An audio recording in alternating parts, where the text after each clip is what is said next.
Tujuan pembelajaran pada unit ini, peserta didik diharapkan mampu mengidentifikasi peluang dan tantangan penerapan nilai-nilai Pancasila dalam kehidupan global, di mana karena kecanggihan teknologi informasi, seseorang dapat berinteraksi dengan orang lain di wilayah, daerah, dan bahkan negara yang berbeda. Upaya untuk menerapkan Pancasila dalam kehidupan sehari-hari merupakan hal yang paling menantang dari materi Pancasila. Terlebih di era revolusi industri 4.0 sekarang, di mana laju perkembangan teknologi begitu cepat. Tentu saja, tantangan dan peluang mengimplementasikan Pancasila pada 30 tahun yang lalu berbeda dengan hari ini, karena perubahan zaman dan alam. Pada era sekarang, berkat perkembangan teknologi informasi, dunia seolah tak berjarak. Kita dapat terhubung dengan siapapun dan dari manapun. Batas wilayah, negara, bahkan dunia dengan mudah kita lipat. Misalnya, kalian yang berada di desa cukup terhubung dengan internet baik melalui handphone, laptop, ataupun komputer. Maka, kalian dapat berkomunikasi dengan teman atau orang lain meskipun lokasi kalian berbeda. Kita yang berada di Indonesia dapat melihat dan membaca peristiwa yang terjadi di negara lain. Ini tentu berbeda dengan era awal kemerdekaan, di mana kemajuan teknologi informasi tidak sepesat saat ini. Perkembangan teknologi informasi ini tentu memberikan peluang dan sekaligus tantangan dalam menerapkan Pancasila. Dengan bantuan teknologi informasi, kita dapat mengkampanyekan nilai-nilai Pancasila ke seantero dunia dengan mudah dan cepat. Tak hanya itu, praktik kehidupan kita yang berlandaskan Pancasila juga dapat menjadi inspirasi bagi bangsa-bangsa di dunia. Contohnya, Indonesia dikenal dengan bangsa yang sangat beragam. Ada banyak suku, ras, bahasa, dan agama atau kepercayaan yang ada di Indonesia. Namun, di tengah keragaman tersebut, bangsa Indonesia tetap dapat hidup rukun dan damai. Tradisi-tradisi yang menunjukkan persaudaraan, kerukunan, dan kedamaian yang dipegang teguh oleh bangsa Indonesia dapat menjadi bahan kampanye kepada dunia tentang kerukunan dalam kebinekaan. Hal tersebut dapat menjadi inspirasi bagi daerah-daerah yang berkonflik. Di Bali misalnya, ada tradisi ngejot, memberikan makan kepada tetangga yang berlangsung dan mengharmoniskan pemeluk Islam dan Hindu. Di Maluku, ada tradisi pela gandong, suatu perjanjian persaudaraan satu daerah dengan daerah lainnya.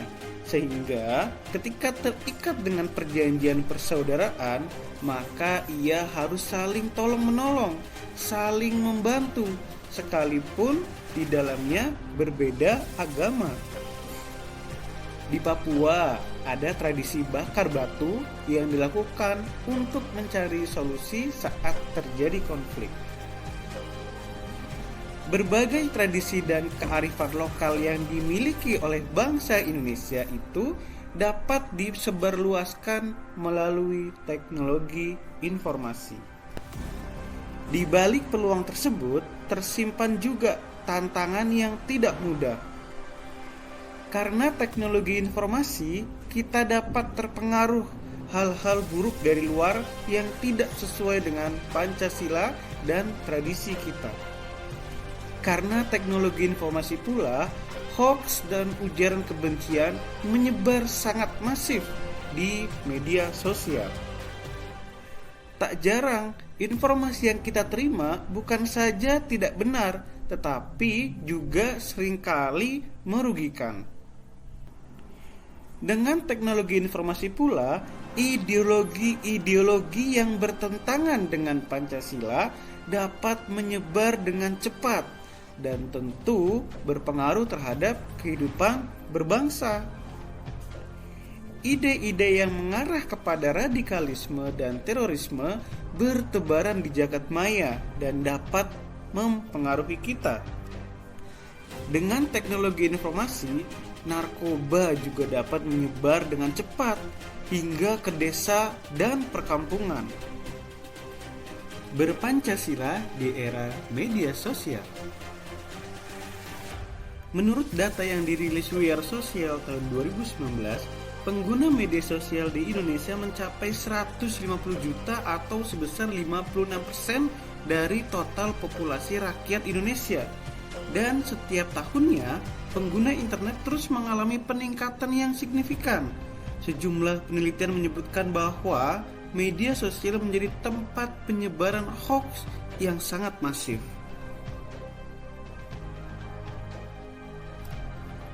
Selain hoax, media sosial juga digunakan untuk menyebarkan ujaran kebencian, pemikiran intoleransi dan radikalisme. Sejumlah lembaga penelitian telah menunjukkan betapa masifnya penyebaran hoax, ujaran kebencian, intoleransi, dan radikalisme yang dilakukan melalui media sosial. Namun di sisi lain, media sosial juga dapat digunakan untuk menyebarkan sejumlah gagasan dan program yang baik. Aktivitas mengumpulkan dana melalui media sosial yang disebut dengan crowdfunding untuk misi kebaikan seperti membantu pengobatan orang yang sakit, memperbaiki rumah, dan sebagainya banyak dilakukan.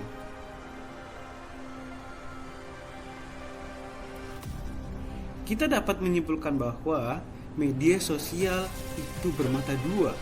Satu sisi, ia dapat menjadi alat untuk menebar kebaikan, tetapi sisi yang lain ia juga dapat menjadi alat untuk melakukan perusakan sosial. Kata kuncinya adalah bagaimana agar media sosial dapat digunakan untuk melakukan kebaikan, membantu sesama, dan menyuarakan keadilan. Pancasila dan pandemi. Tahun 2020 lalu ditandai dengan munculnya virus COVID-19. Ia tak hanya menjangkiti satu negara, melainkan telah menjadi wabah dunia, pandemi. Sebagai pandemi, tentu saja penanganan terhadap penyebaran COVID-19 tidak bisa hanya dilakukan oleh satu orang, satu kelompok, ataupun satu negara.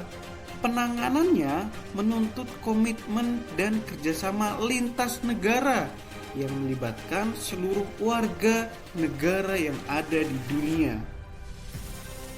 Jika ada satu atau beberapa negara yang bandel atau tidak memiliki komitmen untuk menyudahi penyebaran COVID-19 ini, maka ia akan terus menyebar ke negara-negara lain. Penyebabnya, lalu lintas orang terjadi begitu masif, sehingga ia bisa menjadi media penyebaran virus baru ini. Terkait dengan hal tersebut, bagaimana peluang dan tantangan penerapan Pancasila di era new normal pasca pandemi saat ini? Sebagai warga negara Indonesia yang berlandaskan Pancasila, sikap dan tindakan apa yang sebaiknya kita lakukan di era new normal pasca pandemi? Yuk, berikan pendapat terbaikmu di kolom komentar ya.